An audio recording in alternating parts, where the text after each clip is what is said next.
Hi friends, welcome to మన చందమామ కథలు. ఈరోజు మరొక మంచి కథతో నేను మీ ముందుకు వచ్చాను.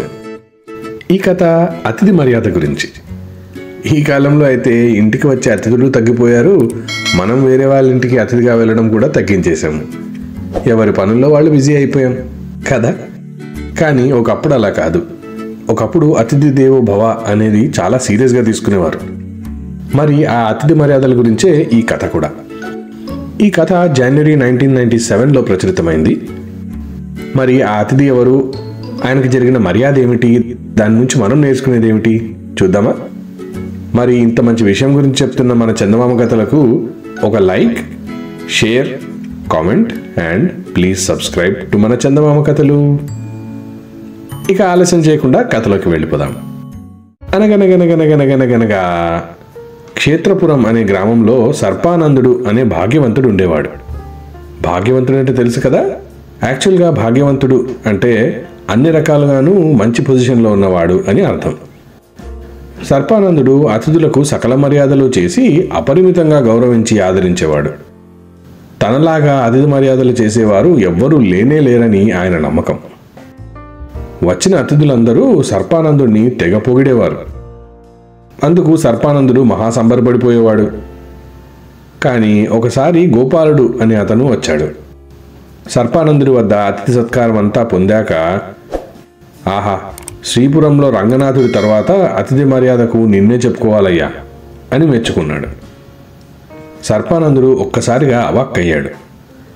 తనను శ్రీపురం రంగనాథుడి పేరు చెప్పి చిన్నబుచ్చినందుకు సర్పానందుడు నొచ్చుకొని, ఆ రంగనాథుడెవరు, ఆయనలోని ప్రత్యేకత ఏమిటి అని గోపాలుడిని అడిగాడు.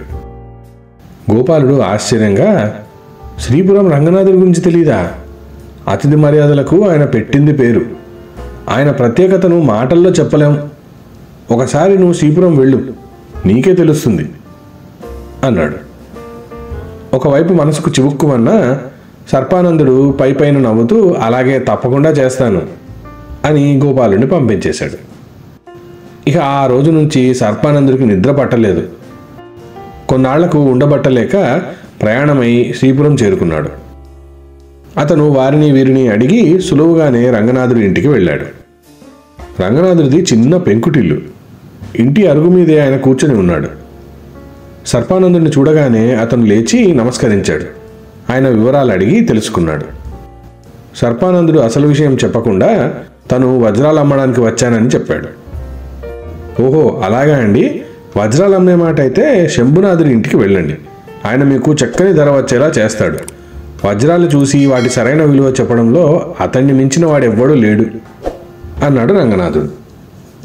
సలహాకు చాలా ధన్యవాదాలండి. తప్పకుండా అతని వద్దకే వెళ్తాను. కానీ మీ ఇంట అతిథిగా ఉండాలని నా కోరిక. మీకేమైనా అభ్యంతరమా అన్నాడు సర్పానందుడు. అయ్యా, తమరు చూడ్డానికి గొప్పవారిలా ఉన్నారు. నేనేమో బీదవాణ్ణి. తమకు తగిన విధంగా మర్యాదలు చేయలేనండి అన్నాడు రంగనాథుడు. సర్పానందుడు సందిగ్ధంలో పడ్డాడు. అదేమిటి, అతిథినైన నేనే ఇంటికి వచ్చి అడుగుతుంటే ఇతను కాదంటున్నాడు అని ఆశ్చర్యపోయాడు తనలో తానే. లేదండి, నాకు మీ ఇంట్లోనే బస చేయాలని ఉంది. మీకు ఇష్టం లేదంటే చెప్పండి, ఆ శంభునాథుడి ఇంటికి వెళ్తాను అన్నాడు సర్పానందుడు. అయ్యయ్యో, ఎంత మాట అని వెంటనే రంగనాథుడు గౌరవంగా సర్పానందుడిని లోపలికి తీసుకెళ్లాడు. పెరట్లోకి తీసుకెళ్లి పాద ప్రక్షాళనకి నీళ్ళిచ్చాడు. కాసేపటికి రంగనాథుడి భార్య భోజనం సిద్ధం చేసింది. పిండి వంటలు లాంటివి ఏమీ లేవు, కానీ పదార్థాలు మాత్రం చాలా రుచిగా ఉన్నాయి. భోజనం అయ్యాక సర్పానందుడు శంభునాథుడి ఇంటికి వెళతానని చెప్పాడు. అందుకు రంగనాథుడు అంగీకరించక, అయ్యో, ఎంత మాట, ఏరి కోరి మా ఇంటికి వచ్చారు. ఈరోజు నా మర్యాదలన్నీ అందుకున్నాకే మీరు రేపు వెళ్ళాలి అన్నాడు రంగనాథుడు.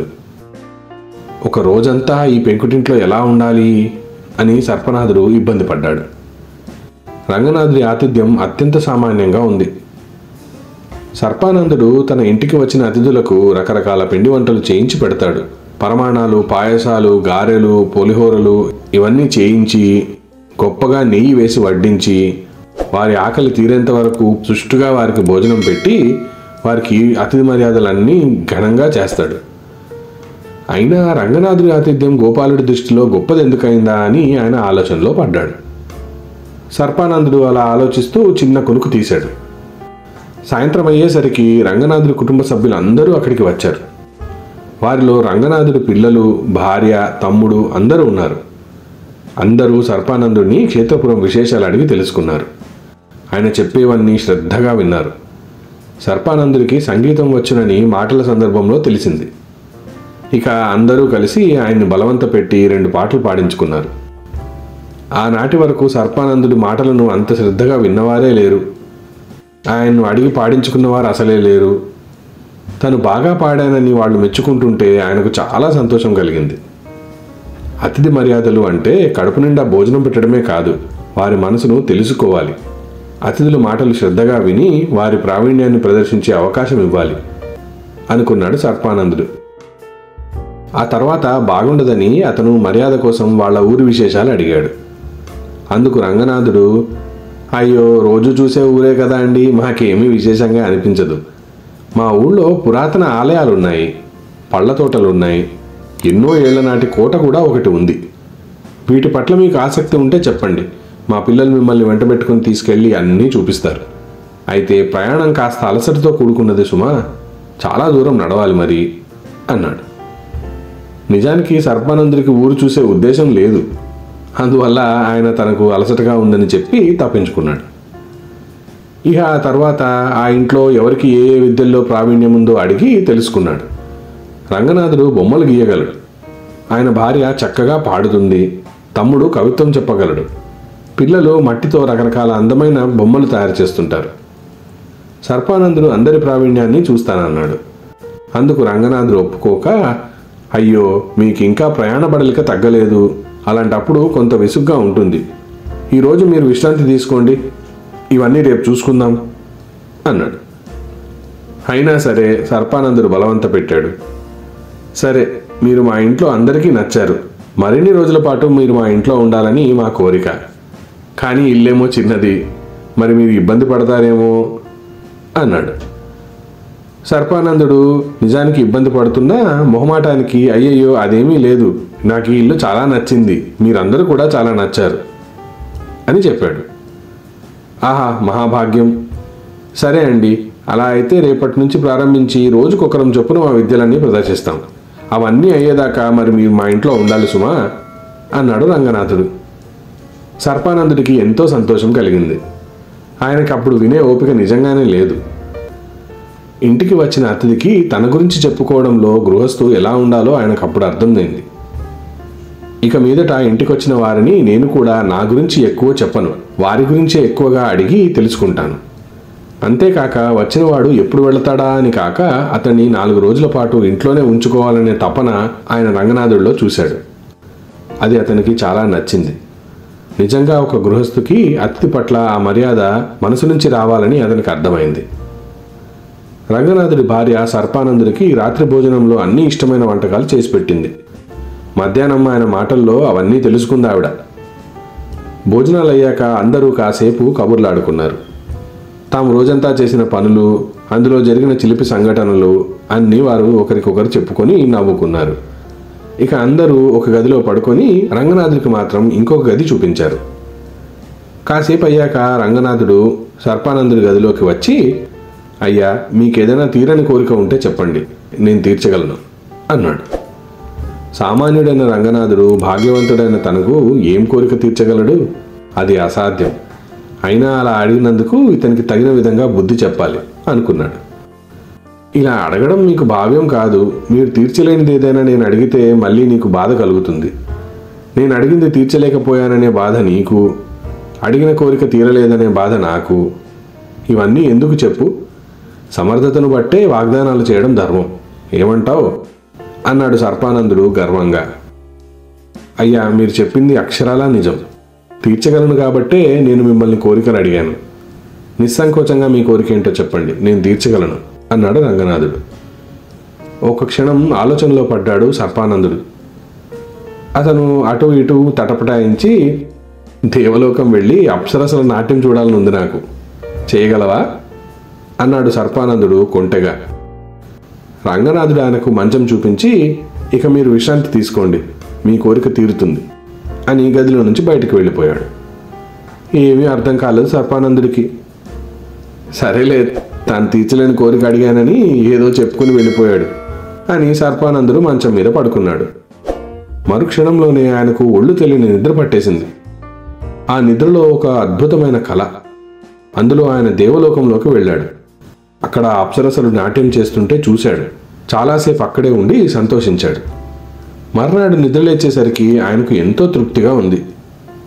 వెంటనే అతను వెళ్ళి రంగనాథుడిని కలుసుకొని కృతజ్ఞతలు తెలుపుకున్నాడు. తనకు ఆ కళ ఎలా వచ్చింది అని అడిగాడు. అది కళ కాదండి, నిజం అన్నాడు రంగనాథుడు. సర్పానందుడు ఆశ్చర్యపోయాడు. అదెలా సాధ్యం అని అడిగాడు. అందుకు రంగనాథుడు ఇలా చెప్పాడు. ఒకసారి రంగనాథుడి ఇంటికి ఒక అతిథి వచ్చాడు. ఆయనకు చేసిన మర్యాదలకు ఆయన ఎంతో సంతోషించి, నాయన, నేను తపస్సంపన్నుణ్ణి. నా శక్తిలో కొంత ఎవరికైనా ఉత్తముడికి ధారపోయాలని నా కోరిక. ఇన్నాళ్లకు నా అన్వేషణ ఫలించింది. నీ వంటి ఉత్తముణ్ణి చాలా ఏళ్ల తర్వాత చూస్తున్నాను. ఇవాళ నుంచి ప్రతిరోజు నీకు ఎంత అసాధ్యమైనదైనా సరే ఒక కోరిక తప్పకుండా తీరుతుంది. దాంతో అంతులేని సంపాదనకు వారసుడివై కలకాలం ఇలాగే గొప్పగా అతిథి మర్యాదలు చేస్తూ సుఖంగా జీవించు అన్నాడు. అందుకు రంగనాథుడు ఏమాత్రం సంతోషించక, స్వామి, నా అదృష్టం కొద్దీ తమరు నా ఇంటికి అతిథిగా వచ్చారు. మీ వరం ప్రమాదకరమైంది. ఎందుకంటే కోరిక మనసుకు సంబంధించిందండి. మనసును అదుపు చేయడం చాలా కష్టం. ఇవాళ ఒక కోరిక కోరితే రేపు దానికన్నా పెద్ద కోరిక కోరుకోవాలి అనిపిస్తుంది. మర్నాడు మరీ పెద్దది. ఒక 10 రోజుల తరువాత నేనేం కోరుకుంటున్నాను అనేది నా వశంలో ఉండదు. అందువల్ల నేను ఆ వరాన్ని దురుపయోగం చేసే అవకాశమే ఎక్కువగా ఉంది. నేను దానివల్ల ఎవరికైనా హాని కూడా కలిగించవచ్చు. ఈ వరం ఇంద్రియ నిగ్రహం ఉన్న తమ్మోటి వాళ్లకు పనిచేస్తుంది తప్ప సామాన్యుడినైనా నాకు కాదు అన్నాడు. పోనీ ప్రతిరోజు నీ ఇంట 100 బంగారు కాసులు కురిసేలా వరం ఇస్తాను, సరేనా అన్నాడు ఆ అతిథి. స్వామి, అయాచితంగా అంత బంగారం నాకు వద్దు. మనిషి అన్నీ స్వయం కృషితో సాధించాలి అని నా నమ్మకం. అలా సాధించినదే అనుభవించాలి. నేను అతిథి మర్యాదలు చేసినా స్వయం కృషితో సంపాదించిన ధనంతోనే చేస్తాను. ఈ వరం కూడా నాకు వద్దండి అని తేల్చి చెప్పేశాడు రంగనాథుడు. అయ్యో, అలాగా? సరే, అతిథులకు కోరిన వస్తువులు బంగారం లాంటిది ఇవ్వగలిగితే నీకు సంతోషమేగా. ఆ వరం ఇవ్వనా అన్నాడు అతిథి. స్వామి, అప్పుడు అది నా స్వయం కృషి ఎందుకు అవుతుంది? మీ వర మహిమ అవుతుంది కదా. కాబట్టి అతిథుల మనసును సంతోషపెట్టే శక్తిని మాత్రం నాకు ఇవ్వండి చాలు అన్నాడు రంగనాథుడు. అలాగేనయ్యా, అతిథుల మనసుకు సంతోషం కలగాలంటే ధన కనక వస్తు వాహనాలు అందించాలి మరి కదా అన్నాడు అతిథి. అలా ఇచ్చే మాట అయితే నా ఇంటికి ఆతిథ్యం కోసం కాక దానం కోసం వస్తారు. నేను దాతను కాదలుచుకోలేదండి అన్నాడు. దూర ప్రాంతాల నుంచి వచ్చిన వారికి అవసరపడితే ఆశ్రయం ఇచ్చి ఆదరించాలని నా కోరిక, అంతే అన్నాడు. మనిషి కోరికలన్నీ మనసుతో ముడిపడి ఉన్నాయి. మనసు తృప్తి పడితే మనిషికి కోరికలు ఉండవు. మనసుకు తృప్తి కలిగించే శక్తి ఇవ్వండి నాకు చాలు అన్నాడు రంగనాథుడు. అప్పటికి అతిథికి అసలు విషయం అర్థమైంది. తమకు తాముగా నీ ఇంటికి వచ్చిన వారికి మాత్రమే ఆతిథ్యం ఇస్తూ ఉండు.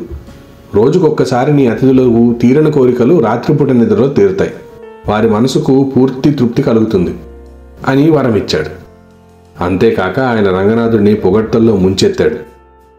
ఆనాటి నుంచి రంగనాథుడు అదేవిధంగా అందరికీ అతిథి మర్యాదలు చేస్తూ వస్తున్నాడు. ఈ వివరాలు విన్నాక సర్పానందుడి సందేహాలన్నీ పటాపంచలైపోయాయి. రంగనాథుడు తన కోసం అద్భుత శక్తులు కూడా వదులుకున్నాడు.